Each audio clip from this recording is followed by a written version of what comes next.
Primera de Pedro, capítulo 4, versículo 1, pero antes, como siempre, vamos a pedirle al Señor que bendiga nuestro estudio. Padre, te damos gracias, Señor, por tu palabra. Y Padre, te pedimos en el nombre de Jesús que en este estudio de hoy nos enseñes lo que tú escribiste este capítulo, Señor, para enseñarnos. A poder recibir los golpes, las heridas y los azotes que hay en este mundo y para que ellos sean para nuestro beneficio y para la gloria de tu nombre, Señor. Padre, dependemos completamente de ti. Aparte que tú nos enseñes tu palabra, estamos en problemas. Porque ningún ser humano puede darnos a entender las cosas de Dios. Solo tu Espíritu. Así que pedimos y te clamamos. Enséñanos, Señor. En Cristo Jesús. Amén. Ok, bueno, primera de Pedro, como siempre, el Espíritu de Dios en esta epístola busca equiparnos con la esperanza necesaria para nuestro peregrinaje por este mundo de sufrimientos. ¿Por qué? Porque la enseñanza bíblica no es si vamos a tener pruebas, si tenemos pruebas, sino cuando las tengamos. Y el punto es que nuestro viaje por este mundo de sufrimiento sea para nuestro beneficio en vez de nuestra ruina. ¿Por qué? Porque hay el efecto, digamos, el sufrir, el pasar por pruebas de sufrimiento con o sin esperanza, tiene resultados completamente diferentes y opuestos. Diferentes y opuestos. Sufrir con esperanza produce paciencia, que lleva a la santidad y a la vida eterna, que es conocer a Dios, mientras que sufrir sin esperanza produce frustración, una raíz amarga en el corazón, como dice Hebreos, que lleva a la corrupción y a la muerte, a la separación con Dios. Y vemos que la enseñanza principal de Primera de Pedro es que tenemos que aprender a besar en vez de resentir la vara del Señor. Cuando el Señor en su soberanía nos permite y nos deja pasar por pruebas, debemos aprender a besar su vara en vez de resentir la vara del Señor. ¿Por qué? Porque como hemos visto varias veces, siempre que estamos aquí, desde que estamos estudiando Primera de Pedro, vemos que porque las pruebas de sufrimiento son las herramientas que Dios utiliza para enriquecernos con tesoros eternos, enriquecernos en las cosas de Dios. Y hemos visto que la bandera de Primera de Pedro es que Dios nunca dijo que iba a ser fácil, sino que va a valer la pena. Dios nunca dijo que iba a ser fácil, sino que va a la pena. Bueno, en cuanto al bosquejo de la epístola, vemos que la epístola hasta ahora ha tenido dos partes y hoy vamos a estar entrando en la tercera parte. La primera parte es el capítulo 1, que habla de nuestra salvación, como la base de todo y para todo. Después pasamos en la segunda parte, los capítulos 2 y 3, que habla de la gloria de Dios en su misión. Hoy en el capítulo 4 vamos a ver y vamos a entrar a esta tercera parte, que es la gracia de Dios en sufrimiento. Mira, básicamente el apóstol Pedro, después de haber expuesto en una serie de privilegios y responsabilidades que tenemos en Cristo en la primera y segunda parte de la epístola, ahora en la tercera parte de la epístola nos habla de la gracia de Dios en sufrimiento. Y en el capítulo 4, Pedro menciona una serie de beneficios con los cuales los cristianos somos bendecidos cuando estamos dispuestos a pasar por sufrimientos acorde a la voluntad de Dios. Entonces, una serie de beneficios que nos están diseñados para darnos esperanza, para cambiar nuestra actitud en frente a las pruebas. Porque tenemos que aprender a besar la vara del Señor en vez de resentirla, porque las pruebas de sufrimiento son las herramientas que Dios utiliza para enriquecernos con tesoros eternos. ¿Quién quiere ser rico en las cosas de Dios? ¿Quién quiere ser rico con tesoros eternos? Bueno, tenemos que aprender entonces a besar la vara del Señor. Y vamos a ver, básicamente, como texto previo, la semana pasada vimos en el capítulo 3 de Primera de Pedro, el Evangelio mismo. Lo digo porque fíjate lo que dice ahí, porque Cristo murió por los pecados una vez por todas, el justo por los injustos, a fin de llevarlos a ustedes a Dios. Y dice, Él sufrió la muerte en su cuerpo, pero el Espíritu hizo que volviera a la vida. Entonces, fíjate, Él sufrió la muerte en su cuerpo, y está hablando de sufrimientos de Jesucristo. Y vamos a ver, bueno, la gracia de Dios en sufrimiento, y lo primero que vamos a ver es que el sufrimiento purifica al creyente.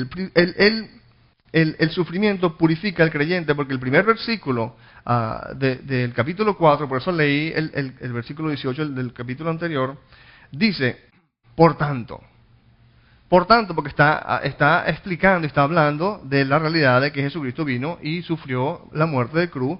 Y dice que por tanto, ya que Cristo sufrió en el cuerpo, asuman también ustedes la misma actitud. Entonces, ¿cuál es el punto? Bueno, Jesucristo, nuestro ejemplo, vino y dio su vida. Y aquí dice, por tanto, ya que Cristo sufrió en el cuerpo, ¿no? Asuman también ustedes la misma actitud. Pero veamos, mira, ¿qué actitud? ¿Qué actitud se refiere? Bueno, una actitud que está dispuesta a sufrir por el avance del reino de Dios, tanto en nosotros como a nuestro alrededor. La actitud que está diciendo aquí el Espíritu de Dios a través de Pedro que debemos tener es la actitud de Cristo, y es una actitud que está dispuesta a sufrir por el avance del reino de Dios, tanto en nosotros como alrededor nuestro, en las personas alrededor nuestro. Mira, Filipenses 2.5 también habla de esto, y dice en Filipenses 2.5, dice, la actitud de ustedes debe ser como la de Cristo Jesús, ¿no? Quien siendo por naturaleza Dios no consideró el ser igual a Dios como algo a que aferrarse, por el contrario se rebajó voluntariamente, tomando la naturaleza de siervo, haciéndose semejante a los seres humanos, y al manifestarse como hombre se humilló se humilló a sí mismo y se hizo obediente hasta la muerte y muerte de cruz. Entonces, cuando aquí Pedro nos dice que asuman también ustedes la misma actitud de Cristo, está hablando de que debemos asumir una actitud que está dispuesta a sufrir por el avance del reino de Dios, tanto en nosotros como en los demás, ¿no? Y vemos, si seguimos leyendo, en ese versículo 1 dice, porque el que ha sufrido en el cuerpo ha roto con el pecado. Porque el que ha sufrido en el cuerpo ha roto con el pecado para vivir el resto de su vida terrenal, no satisfaciendo sus pasiones humanas, sino cumpliendo la voluntad de Dios. Mira, esto es importante que lo entendamos, porque si queremos que el reino de Dios crezca en nosotros, tenemos que estar dispuestos a sufrir. Mira, Oswald Chambers lo pone de esta manera, y acoto, dice, pecado es rebelión frontal contra Dios, por lo que o Dios o el pecado han de morir en mí. O Dios o el pecado han de morir en mí. Dice, si el pecado reina en mi vida, la vida de Dios en mí se muere. Pero si Dios reina en mi vida, entonces el pecado en mí se muere. Entonces, ¿quién se va a morir? ¿Me explico? Tenemos que estar dispuestos a morir nosotros, a que reine Dios y muera nuestro pecado, de manera que podamos entonces cada día conocer más al Señor. Entonces, fíjate, porque el que sufrió en el cuerpo ha roto con el pecado, como ha roto en el sentido como que se ha divorciado, como cuando tienes una enamorada y terminas y no la ves más, esa es la expresión, porque el que ha sufrido en el cuerpo ha roto con el pecado, para vivir el resto de su vida terrenal, no satisfaciendo sus pasiones humanas, sino cumpliendo la voluntad de Dios. ¿Y cómo así? Mira, la verdad es esta. Bíblicamente, es que el sufrimiento purifica el alma del creyente. Mira, la verdad es que el sufrimiento purifica el alma del creyente. Y si tú quieres tener un alma pura, tienes que entonces estar dispuesto a sufrir. Mira, eso no lo invento yo, la palabra de Dios habla de esto. Proverbios 20:30, mira lo que dice, los golpes y las heridas curan la maldad. Los golpes y las heridas curan la maldad. Los azotes purgan lo más íntimo del ser. Mira, es más, eso, Antiguo Testamento, Proverbios, todo lo que tú quieras, pero en Hechos 14:22 dice que Pablo, cada vez que pasaba visitando las iglesias que él había fundado anteriormente, dice que iba fortaleciendo a los discípulos, animándolos a perseverar en la fe, y mira lo que les decía, esto es Hechos 14:22, es necesario pasar por muchas dificultades para entrar en el reino de Dios.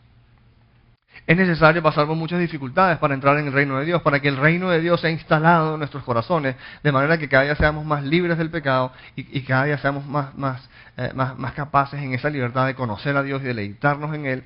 Es necesario pasar por muchas dificultades, es necesario estar dispuesto a sufrir. Hay bastante en nosotros que debe morir y la muerte de nuestra carne duele.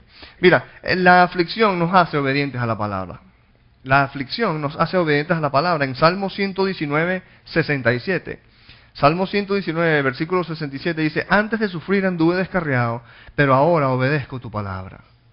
¿Por qué obedece su palabra el salmista? Porque, va bien este caso, porque sufrió al estar descarriado. Antes de sufrir anduve descarriado, pero porque sufrí, entonces ahora obedezco tu palabra. Y un par de versículos más adelante, en el 71 del Salmo 119, dice, me hizo bien haber sido afligido, porque así llegué a conocer tus decretos. Me hizo bien haber sido afligido, porque así llegué a conocer tus decretos. Y es la realidad de cómo funcionan las cosas. Yo quisiera que las cosas fueran de otra manera, pero la realidad es que yo no quiero decirles simplemente buenas noticias, y espero que no son verdad. Lo que venimos aquí a compartir, a conocer la verdad y a ver cómo lidiamos con ella y dejamos que Dios utilice la verdad para liberarnos. La aflicción nos hace obedientes a la palabra de Dios, y también, de paso, también hay lecciones, además que hay lecciones que solo se aprenden, o tesoros que solo se descubren en lugares de suma oscuridad. Hay lecciones que solo se aprenden y tesoros que solo se descubren en lugares de suma oscuridad. En Isaías 45:3, mira lo que dice el Señor: te daré los tesoros de las tinieblas y las riquezas guardadas en lugares secretos, para que sepas que yo soy el Señor, el Dios de Israel, y que te llamé por tu nombre, ¿no? Dice, te daré los tesoros de las tinieblas, los tesoros, riquezas guardadas en lugar secreto. ¿Por qué? Porque hay lecciones que solo se aprenden, o tesoros que solo se descubren en lugares de suma oscuridad. Mira, el punto es que el amor de Dios no es un amor engreidor, sino un amor perfeccionador. El amor de Dios no tiene la intención de hacerte la vida fácil. El amor de Dios lo que quiere es perfeccionarte, obrar en ti para que verdaderamente seas rico en las cosas de Dios, y cuando termines tu vida no veas para atrás y digas cómo perdí mi tiempo, sino que más bien estés preparado para la eternidad. Y por eso el amor de Dios nos deja pasar por penurias, porque es necesario. Mira, tenemos que aprender a besar en vez de resentir la vara del Señor, porque las pruebas de sufrimiento son las herramientas que Dios utiliza para enriquecernos con tesoros eternos, enriquecernos en las cosas de Dios. Mira, el versículo 3 dice, pues ya basta, continúa Pedro, dice, pues ya basta con el tiempo que han desperdiciado haciendo lo que agrada a los incrédulos, entregados al desenfreno, a las pasiones, a las borracheras, a las orgías, a las parrandas y a las idolatrías abominables. Entonces, ¿qué es lo que está diciendo Pedro aquí? Bueno, ya ustedes hicieron eso, vivieron la vida sin Dios en el pasado, y ya basta, pues, ¿no? Ya se dieron cuenta, ya lo vivieron, y se dieron cuenta que no lleva nada bueno, más bien llega la miseria, y dice, bueno, ya basta con el tiempo que han desperdiciado, haciendo todas las cosas que hacían los incrédulos, desenfreno, pasiones, borracheras, orgías, parrandas, idolatrías abominables. ¿Por qué? ¿Por qué hacemos eso? Porque ante la ausencia de Dios en nuestras vidas, desesperadamente buscamos satisfacción donde sea, ¿no? Y aunque nos cueste la vida, ¿no? Y por eso tenemos el alma insatisfecha, porque nacemos desconectados de Dios y buscamos satisfacción donde sea, y caemos entonces en cuestiones de desenfrenos, pasiones, borracheras, orgías, parrandas, idolatrías abominables. Y lo hacemos porque estamos buscando algo de satisfacción, y buscamos satisfacción en los ríos, digamos, o en las aguas sucias de este mundo, en vez de buscarlo en el río cristalino de agua viva del Señor, la mayoría de las veces al principio, porque estamos en ignorancia de que existe. Y a veces inclusive sabemos que existe y seguimos siendo tontos y seguimos buscando satisfacción a nuestras necesidades del alma en los lugares que este mundo tiene para ofrecer. Pero el punto es que cuando nosotros hacemos eso, cuando nosotros pecamos, resulta que terminamos presos, ¿no? En Juan 8:34 Jesucristo dice, ciertamente les aseguro que todo el que peca es esclavo del pecado. Entonces nacemos esclavizados al pecado, no tenemos más opción porque no tenemos a Dios en nuestras vidas, pero a veces tenemos a Dios en nuestras vidas y tenemos la opción de buscarlo a Él, que nos libere, y sin embargo seguimos tratando de buscar satisfacción en lugares donde no se consigue, y estamos escogiendo prisión en vez de libertad. El versículo continúa, el versículo 4 dice, a ellos, ¿a quiénes? A los viejos amigos incrédulos, ¿no?, que tenemos, les parece extraño que ustedes ya no corran con ellos en ese mismo desbordamiento de inmoralidad, y por eso los insultan. Mira, los amigos anteriores, los que están todavía en el mundo, y dicen, oye, ¿por qué no chupas? ¿Por qué no te toneas hasta el amanecer? ¡Qué rico! ¿Sabes qué? Yo puse aquí, mira, que a los zombies no les gusta la gente normal. A los zombies no le gusta a la gente normal. Es decir, a los muertos del mundo, que están todavía estupefactos, incapaces de conocer a Dios y no saben la gloria de Dios que existe y no están enganchados con el Señor, a los zombies, no les gusta a la gente normal. Los normales somos nosotros, ¿ok? Los normales somos los que estamos buscando deleitarnos en el Señor, porque así, para eso fue que fuimos diseñados. ¿No? Pero a los zombies, a la gente que... Y todos nacemos zombies, ¿ok? No estamos hablando de que ellos y nosotros, en el sentido de nosotros mejores que ellos. El punto es que nosotros, el Señor ha sido misericordioso de tocar nuestras vidas y sacarnos de la muerte a la vida. Pero a los que están todavía muertos, a los zombies, no les gusta a la gente normal, a la gente que han sido... porque el aroma de Cristo, entre los que se salvan y entre los que se pierden, tienen un diferente aroma. Es más, hablo esto del aroma de Cristo porque es bíblico. Eso está ahí en 2 Corintios 2, versículo 14. Dice que Dios, por medio de nosotros, esparce por todas partes la fragancia de su conocimiento. 2 Corintios 2, 14. Y el 15 dice que somos el aroma de Cristo entre los que se salvan y entre los que se pierden. Para estos, entre los que se pierden, somos olor de muerte que los lleva a la muerte. Mientras que para nosotros, los que estamos salvos, estamos juntos, somos olor de vida que los lleva a la vida. Es decir, a los zombies, a la gente muerta, no les gusta la gente viva, la gente, porque esparcimos el olor de Cristo, y para los que se están perdiendo, el olor de Cristo es olor de muerte que los lleva a la muerte. Y no les gusta, y por eso pues, dice, les parece extraño que ustedes ya no corran con ellos en ese mismo desbordamiento de inmoralidad, y por eso los insultan. Mira, seguimos leyendo en el versículo 5, dice, pero ellos tendrán que rendirle cuentas a aquel que está preparado para juzgar a los vivos y a los muertos.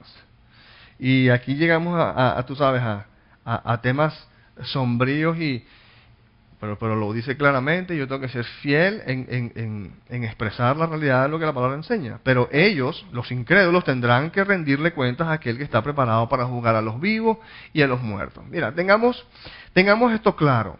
Va a haber un día de ajuste de cuentas entre todo ser humano y Dios su creador. Va a haber un día de ajuste de cuentas. Todos. Romanos 14:10 dice, todos tendremos que comparecer ante el tribunal de Dios. Está escrito, tan cierto como que yo vivo, dice el Señor, ante mí se doblará toda rodilla y toda lengua confesará a Dios. Así que cada uno de nosotros, dice Pablo, tendrá que dar cuentas de sí a Dios. Todo ser humano va a llegar a un punto, un día, donde va a haber un ajuste de cuentas entre toda persona y Dios, su creador. Pero el punto que queremos que viéramos es que, ¿cuentas de qué? ¿Cuáles son las cuentas en realidad que Dios va a buscar? A ver, mira, en Juan 3:19 lo pone de esta manera. Esta es la causa de la condenación. ¿Cuál es la causa de la condenación? Esta, que la luz vino al mundo, pero la humanidad prefirió las tinieblas a la luz, porque sus hechos eran perversos. El gran problema no es que tú seas malo. El gran problema es que tú seas malo y no aproveches la provisión de Dios para dejarte cambiar. Yo puse aquí, mira, Dios no condena al hombre por ser pecador. En ningún lado de las Escrituras Dios condena al ser humano por ser pecador. Lo condena por rechazar la oportunidad de dejar de serlo.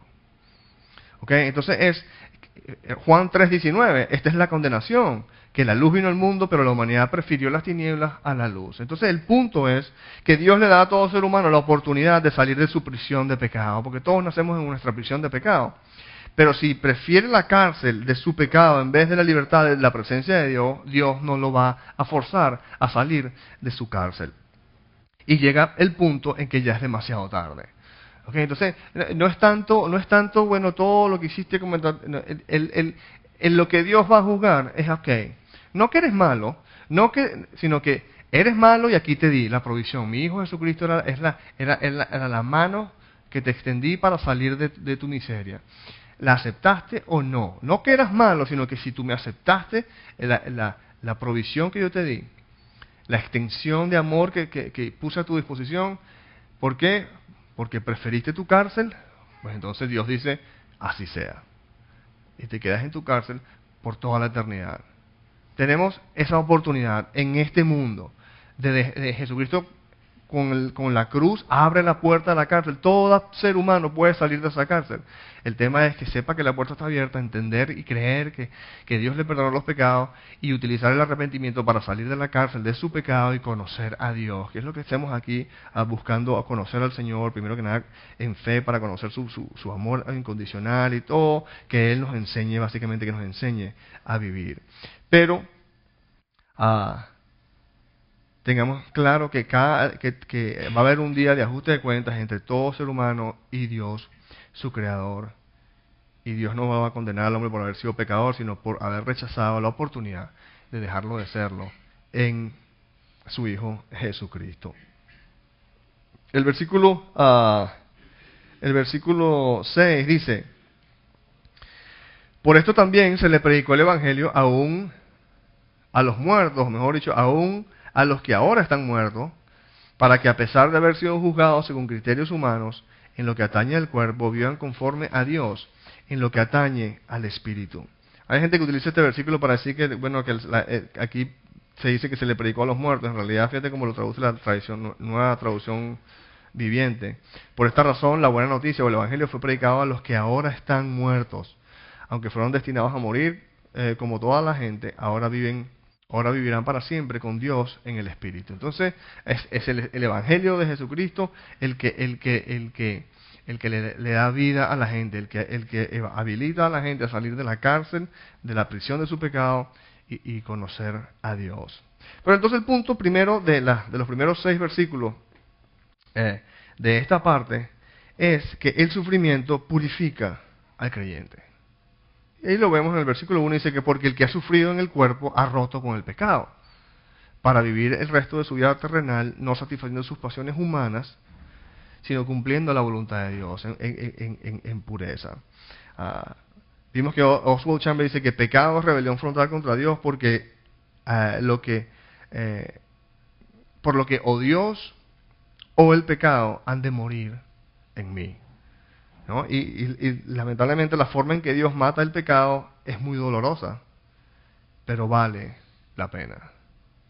La forma en que Dios mata el pecado en nosotros es dolorosa, pero vale la pena. Por eso es que Dios nunca dijo que va a ser fácil, sino que va a valer la pena. Hay un propósito para las pruebas de sufrimiento y debemos aprender entonces a recibirlas con regocijo, no nada con fe. Esto no es mala suerte, esto no es algo que, no, sino simplemente es una herramienta del Señor para procurar en nosotros algo extremadamente positivo, que es desarrollar en nosotros la capacidad de conocerlo, para verdaderamente conseguir satisfacción en Él, y así Él glorificar su nombre en nosotros y a través de nosotros. Pero bueno, no solo el sufrimiento purifica al creyente, sino que también el sufrimiento unifica a la iglesia.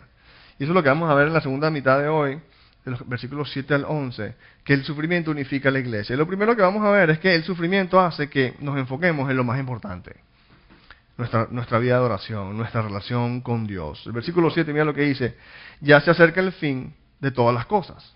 Ya se acerca el fin de todas las cosas, la eternidad está cerca. Así que para orar bien, manténganse sobrios y con la mente despejada. Fíjate la exhortación. Dice, ya se acerca el fin de todas las cosas, la eternidad está cerca. Esto es temporal. Y en la luz de eso, para orar bien, manténganse sobrios y con la mente despejada. Fíjate que ahí dice para orar bien. Para orar bien es sinónimo de nuestra vida espiritual. No es nada más para orar bien 5 minutos en la mañana. No, para orar bien es un sinónimo de nuestra vida espiritual por completo. Básicamente de nuestra relación con Dios, para procurar y nutrir bien y desarrollar una buena relación con Dios, manténganse sobrios y con la mente despejada. ¿Por qué? Porque se acerca el fin de todas las cosas, ¿no? Porque ¿qué pasa? Mira, cuando ponemos nuestro enfoque en la eternidad, las cosas de Dios adquieren relevancia. Si pensamos que la eternidad está muy lejos, entonces vamos a estar enfocados en el yo, en el ya y en el de aquí y ahorita. Pero si nos damos cuenta, wow, mira, ¿sabes qué es lo que voy a vivir? Son 70 años, máximo 80, 100 años. Yo no creo que nadie aquí viva 100 años. Pero ponte tú que llegas a 100 años. ¿Qué es eso? ¿Qué son 100 años comparados con la eternidad? Y todo lo que hagas aquí de nada va a servir, solo lo que va a servir es si tú conociste a Dios y cuánto. Porque de aquí a 100 años, cuando estemos todos del otro lado, para nada va a ser relevante para ti cuántos dinero, cuántos millones hiciste, cuántas casas compraste, cuántos terrenos tuviste, cuántos hijos tuviste. Lo único que va a ser relevante para ti dentro de 100 años es si tú conociste a Dios y cuánto. Lo único. Y si adquirimos esa perspectiva, ya que se acerca el fin de todas las cosas, esto es temporal. No malgastes tu tiempo en tonterías. Más bien, enfócate en las cosas de Dios, porque cuando vivimos con la eternidad en mente, vivimos un mejor presente. Y dice, manténganse sobrios y con la mente despejada. O básicamente lo que está diciendo, enfocados y libres de distracciones. Enfocados y libres de distracciones, haciendo lo más importante, lo más importante. ¿Qué es lo más importante? Tu relación con Dios. ¿No? Entonces cuando la persecución, los problemas nos tienen la capacidad de como que de avisparnos y de ponernos la mirada en el lugar donde debe estar. En el desarrollo de nuestra relación con Dios. Del resto estamos lo contrario a mantenernos sobrios y con la mente despejada, que es decir, a estar distraídos. Distraídos. Yo lo digo porque hay una advertencia gigantesca aquí. Cuidado con el Dios del entretenimiento. En la cultura de hoy hemos asumido que vivimos para el entretenimiento. Tú y yo no existimos, tú y yo no estamos en este mundo para entretenernos. Tú y yo estamos en este mundo para conocer a Dios. ¿Pero qué es el entretenimiento? Bueno, déjame no pensar en mis problemas y divagar. Yo no quiero pensar tú estás supuesto a pensar en tus problemas, tú estás supuesto a pensar en las cosas que tú necesitas.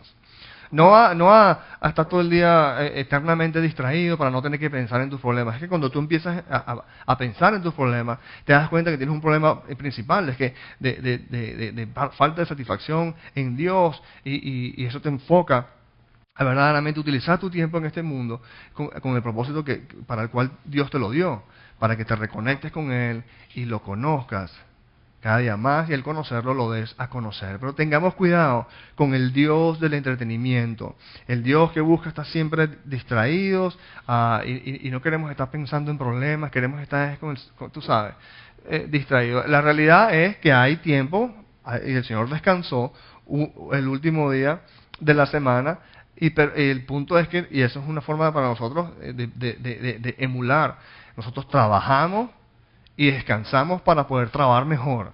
No es que nosotros trabajamos para descansar. Nosotros trabajamos, vinimos a este mundo a trabajar. Y descansamos con el propósito de estar descansados para poder trabajar más. Lo digo con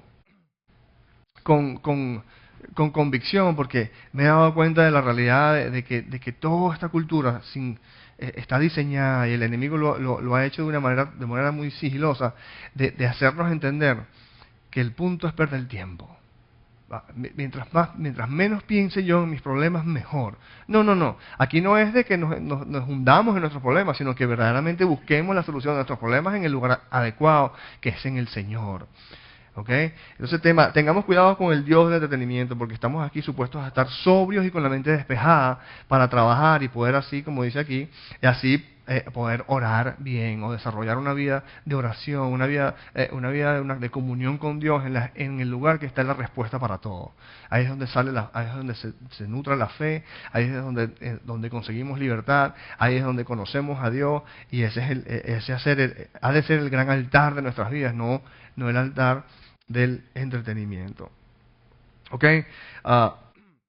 El sufrimiento purifica a la iglesia, y vimos que, número uno, porque el sufrimiento hace que nos enfoquemos en lo más importante, nuestra vida de oración, nuestra relación con Dios. Pero también, número dos, vemos que el sufrimiento promueve la expresión de los frutos o dones que son producto de nuestra relación con Dios.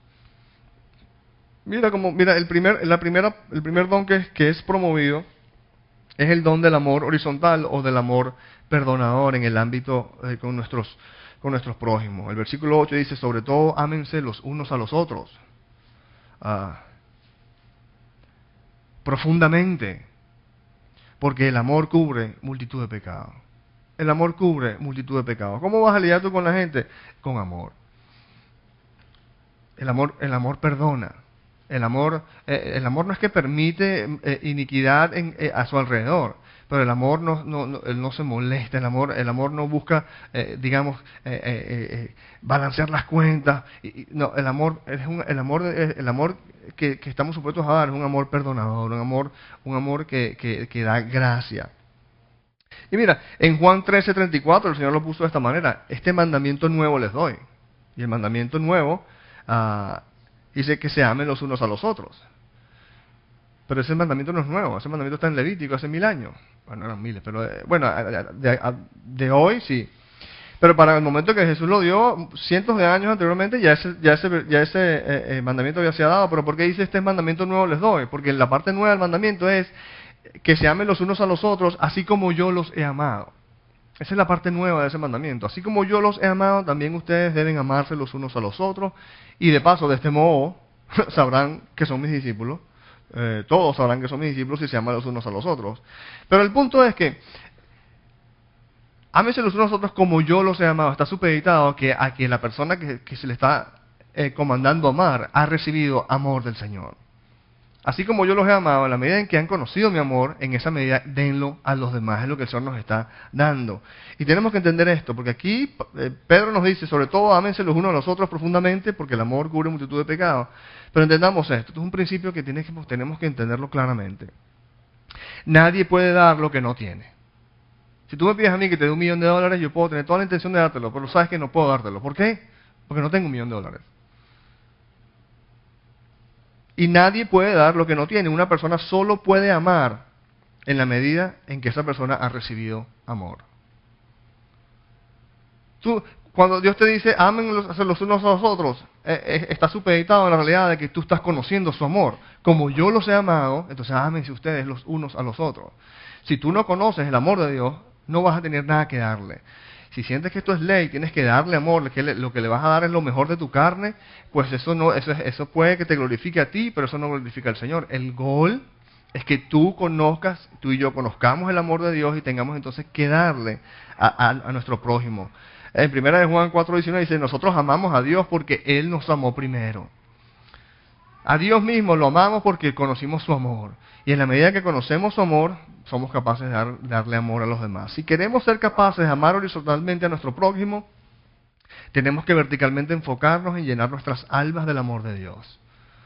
Por eso es que en Efesios, Pablo le dice a la iglesia de Éfeso de que él ora fervientemente para que conozcan lo ancho, lo alto, la altura y la longitud del amor de Cristo, para que sean llenos de la plenitud de Dios, porque es el conocimiento del amor de Cristo que verdaderamente satisface y salva al alma humana. Pero está supeditado, para poder nosotros amar a nuestro prójimo, tenemos que enfocarnos en nosotros conocer el amor de Dios nosotros. De otra manera estamos dándole amor carnal, y eso no es un amor que glorifica a Dios. El amor que glorifica a Dios es el amor que proviene de Él, el cual tú lo conoces, y entonces tú te conviertes en un canal de bendición, donde de aquí, de tu relación con Dios, se expresa a tu prójimo la realidad de la libertad que estás tú disfrutando en esa aceptación, en ese amor incondicional que Cristo ha logrado para ti, y de esa relación personal surge entonces tu capacidad, como dice Pedro aquí, sobre todo ámense los unos a los otros profundamente, porque el amor cubre multitud de pecados, y así vamos a poder perdonarnos. Sin perdón no pueden existir relaciones interpersonales duraderas, porque todos metemos la pata y todos nos agredimos, y necesitamos tener la capacidad de perdonarnos unos a otros. ¿Cómo vamos a tener la capacidad de perdonarnos unos a otros? Bueno, porque hemos recibido el perdón completo de nuestros pecados, y en ese perdón estamos conociendo un amor tan satisfactorio y tan bacán, que qué importa que tú me hayas hecho nada. Lo que me hace a mí feliz, tu agresión no tiene la capacidad de tocarlo. Por ende, tu agresión no me paltea. Pero ¿sabes qué pasa? Que la mayoría de nosotros estamos acá y nuestra relación con Dios no estamos verdaderamente nutriéndonos y recibiendo del Señor todo lo que necesitamos, porque estamos distraídos en entretenimiento, estamos distraídos, con la mente por todos lados. En vez de estar enfocándonos en nuestra relación con Dios, estamos perdiendo el tiempo en mil y un millón de cosas. Y esa es la exhortación que el Espíritu de Dios nos está dando aquí a través de Pedro. Y básicamente lo que nos está diciendo es que, ¿sabes qué? Viene persecución, vienen problemas, pero detecta la realidad de que estos problemas están diseñados a producir en ti la necesidad o como que a que tú y yo nos avispemos y pongamos nuestro enfoque en el lugar adecuado. Una dinámica completamente distinta, porque una nos permite sufrir con esperanza. No, justo lo puse ahí, de que tenemos que aprender a besar en vez de resentir la vara del Señor, porque las pruebas de sufrimiento son la herramienta que Dios utiliza para enriquecernos con tesoros eternos, enriquecernos en las cosas de Dios. Las pruebas de sufrimiento purifican al alma del creyente. Proverbios 20:30, como ya los dije, los golpes y las heridas curan la maldad, los azotes purgan lo más íntimo del ser. Y mira esto, Mateo 5:8, el Señor enseñó que dice: dichosos los limpios o puros de corazón, o los de corazón puro, porque ellos verán a Dios. ¿No? Entonces, Proverbios 20:30 nos dice que los golpes, las heridas y los azotes son los que purifican el alma. Y el Señor nos enseña en Mateo 5:8 que los que tienen el alma pura conocerán a Dios. Pues entonces, si queremos tener el alma pura para conocer a Dios, necesitamos dejar, o por lo menos recibir con fe la vara del Señor cuando el Señor permite golpes, heridas y azotes en nuestra vida. Esa es la gran exhortación de hoy, hermano. Y es la herramienta que el Espíritu de Dios nos está queriendo dar a través de Primera de Pedro en general. Tenemos que adoptar una actitud que recibe con esperanza, con fe, los momentos desagradables de nuestra vida. Lo primero que tenemos que pensar cuando estamos pasando por pruebas es, primero que nada, si esto es consecuencia de algún pecado mío, ¿verdad? ¿No? Si algo malo me está sucediendo, si está sucediendo algo incómodo, bueno, déjame ver, eso es producto de un pecado mío, porque si yo estoy viendo pornografía y resulta que mi vida sexual con mi esposa está mal y todo, entonces sabes que no, o sea, no es que Dios es no, no, arrepiéntete, pues, ¿no? Pero si las cosas que me están pasando no tienen conexión directa con algún pecado al cual yo me tenga que arrepentir, entonces es algo que simplemente Dios en su soberanía está dejándome pasar por ello, lo recibo con fe en la realidad de que Dios es soberano y Él tiene un propósito bueno para esto, y es el propósito de purificar tu alma de manera que tú puedas conocerlo a Él cada día más y puedas dar frutos que le dan gloria a su nombre. Entonces,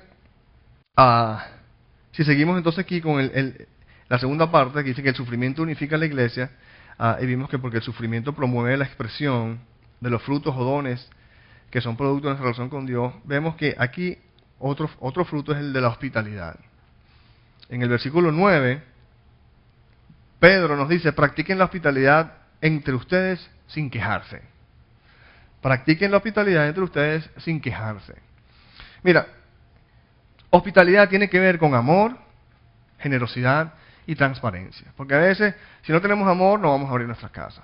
Tenemos que ser generosos, porque cuando gente viene a tu casa y le invitas una comida, hay más gastos, ¿no? Y hay que ver transparencia, porque a veces tú dices: yo me pongo mi máscara todo el día en la calle, y cuando estoy en mi casa yo quiero quitarme la máscara. Y no estamos hablando de la máscara del maquillaje de las mujeres o X, estamos hablando de la máscara de tener que pretender que somos una persona diferente a la que verdaderamente somos.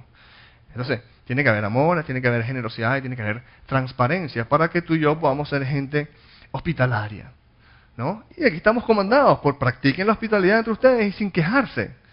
Y fíjate, sin quejarse significa que ha de ser genuino, ¿no? Abre tu casa con hospitalidad y no, sin quejarte, que sea genuino. Yo noté aquí, mira, cuando nuestras almas consiguen satisfacción en el amor de Dios, somos liberados para vivir vidas generosas, transparentes y genuinas, o genuinamente centradas en los demás, ¿no? En el avance del reino de Dios en los demás. Por eso somos hospitalarios, porque en la medida en que conocemos el amor de Dios, porque acuérdate que ese es el gol de todo, conocer el amor de Dios.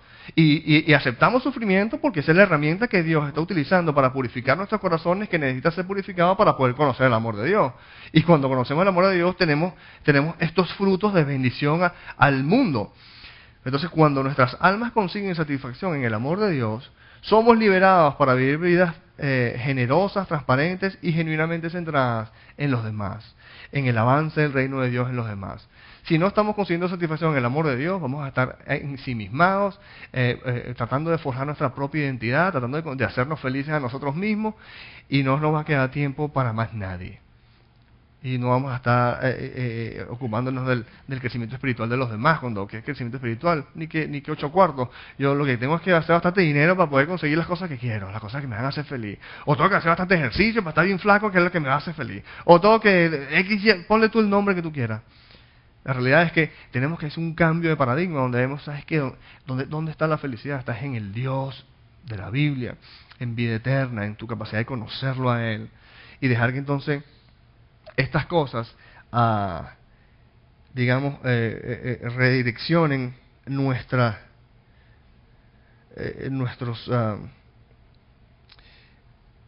amores, pues nuestras pasiones. ¿Ok? El sufrimiento promueve la expresión de los frutos o dones que son producto de nuestra relación con Dios, y uno de los frutos también que vemos es que produce una vida de servicio dedicada al avance del reino de Dios. Una vida de servicio dedicada al avance del reino de Dios, como lo vemos en el versículo 10 y 11. Versículos 10 y 11, mira, léanlo en sus propias Biblias, dice: cada uno ponga al servicio de los demás el don que haya recibido, administrando fielmente la gracia de Dios en sus diversas formas. Fíjate, lo dice, cada uno ponga al servicio de los demás el don que haya recibido, administrando fielmente la gracia de Dios en sus diversas formas. La gracia de Dios que le ha dado a uno es la capacidad de hablar y a otros la capacidad de servir. Dice, el que habla, hágalo como quien expresa la palabra misma de Dios, y el que presta algún servicio, hágalo como quien tiene el poder de Dios. Entonces fíjate que es cuestión de que cada quien utilice sus dones o la gracia con la cual Dios lo ha bendecido, ¿no? Si a Dios te ha dado a ti, digamos, el don de hablar, el don de enseñar, entonces pues la palabra nos está diciendo ahí, pues enseñen. Pero si no es el de enseñar, cada quien actúa en el don que Dios le ha dado. Ok, el versículo dice que cada uno ponga al servicio de los demás el don que haya recibido, administrando fielmente la gracia de Dios en sus diversas formas. Al que habla, hágalo como quien expresa las palabras mismas de Dios, y el que presta algún servicio, hágalo como quien tiene el poder de Dios. Y el punto es este, mira, que en la obra del Señor, unos hablan y enseñan, y otros sirven organizando, limpiando, cocinando, etcétera, ¿no? Entre todos hacemos discípulos.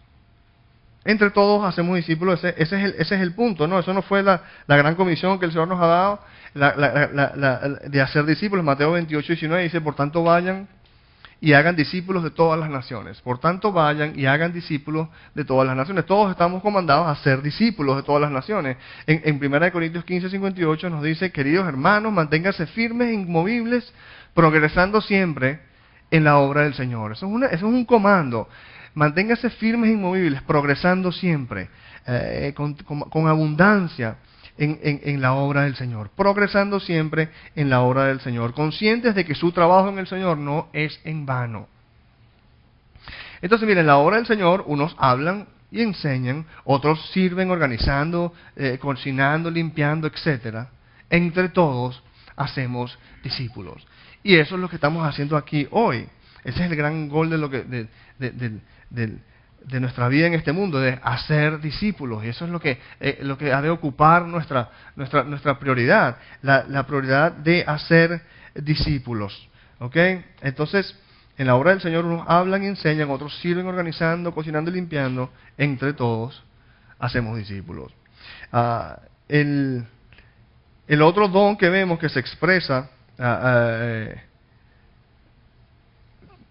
promovido por el sufrimiento es una vida, y es la cual terminamos hoy, es una vida que glorifica a Dios, ¿no?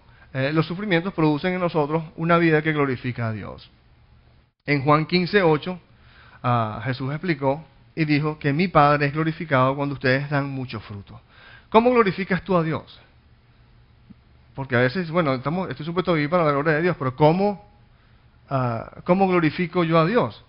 El Señor lo explicó, Juan 15:8, mi Padre es glorificado cuando ustedes dan mucho fruto. Entonces los frutos de nuestra relación con Jesucristo es lo que da gloria al Señor. Pero entonces entendamos esto. O mejor dicho, aquí en el versículo 10 termina con este tema, por eso es que lo estoy hablando. Dice, así Dios será en todo alabado por medio de Jesucristo, a quien sea la gloria y el poder por los siglos de los siglos. Amén. Entonces, en última instancia, el sufrimiento produce en nosotros una vida que glorifica a Dios. Pero vamos a terminar con esto. Entonces, el gol, como puse ahí, es la gloria de Dios, glorificar a Dios. Entonces, ¿pero qué es lo que glorifica a Dios? Chicos, ¿qué es lo que glorifica a Dios? Los frutos de nuestra relación con Dios. Pero los frutos, ¿cómo salen los frutos? Producto de nuestro conocimiento de Dios. Pero ¿cómo nosotros conocemos a Dios? Necesitamos un corazón puro, ¿verdad? ¿Y cómo conseguimos nosotros un corazón puro? Mediante pruebas de sufrimiento. Entonces, fíjate, pruebas de sufrimiento que producen un corazón puro, que te habilita para conocer a Dios, que produce frutos que le da gloria a Dios.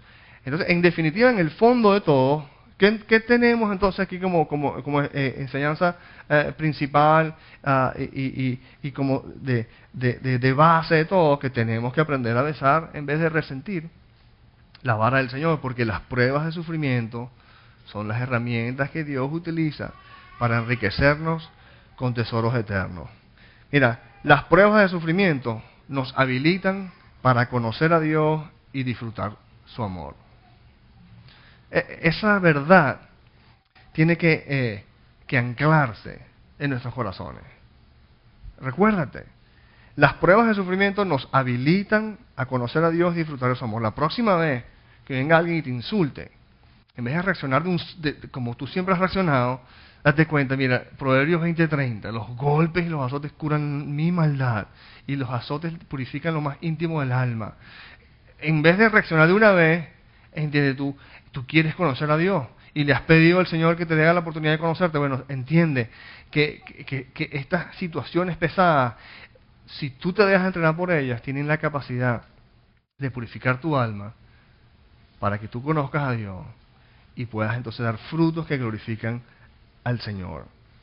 Pero te digo una cosa, ahora entonces entendemos una vez por todas, porque Santiago 1:2 dice, hermanos míos, considérense dichosos cuando tengan que enfrentarse con diversas pruebas.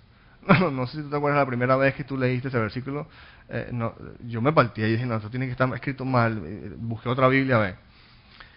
Considérense dichosos cuando tengan que enfrentarse con diversas pruebas. Yo pensé que era al revés, ¿no? Yo considérense dichosos cuando ya no tengas más pruebas, ¿verdad? Y toda la vida sea color de rosa. No. Considérense dichosos cuando tengan que enfrentarse con diversas pruebas. ¿Por qué? Porque esas pruebas van a producir en ustedes la capacidad de conocer a Dios y poder disfrutar de su amor, que es lo que realmente salva tu alma. Tu alma no es salvada por políticos, tu alma no es salvada por dinero, tu alma no es salvada por fama, tu alma no es salvada por comodidades, tu alma es salvada por el conocimiento del amor de Dios. Así, en tu relación con Él. Y cuando de Él recibes toda la aceptación que tú necesitas, cuando de Él recibes todo el amor que necesitas, cuando de Él recibes toda la provisión de seguridad que necesitas y toda la identidad como hijo de Dios que necesitas, y estás completamente aquí en esta línea de conexión con Dios, seguro y aplacado, entonces esa bendición, como ríos de agua viva, ¿no? que se esparcen alrededor tuyo. Y entonces todas estas aplicaciones, todas estas exhortaciones que están en la palabra de Dios no es un esfuerzo de tu alma y un esfuerzo de simplemente a punta de fuerza de voluntad, sino es un fruto del Espíritu. Es un fruto verdaderamente de tu relación con Dios, pero está supeditado, una vez más, a que tengamos una vida de oración fluida, que aprovechemos el don que Dios nos ha dado en su Hijo Jesucristo del perdón de los pecados para tener un corazón justo delante de Él en todo momento y dejarnos guiar por nuestra conciencia, de manera que cada vez que algo se levanta y que se interpone entre tu relación con Dios, tú simplemente lidias con eso inmediatamente con arrepentimiento y confesión y fe en la sangre del Cordero. Amén. Padre, te damos gracias, Señor, por tu palabra, por tu...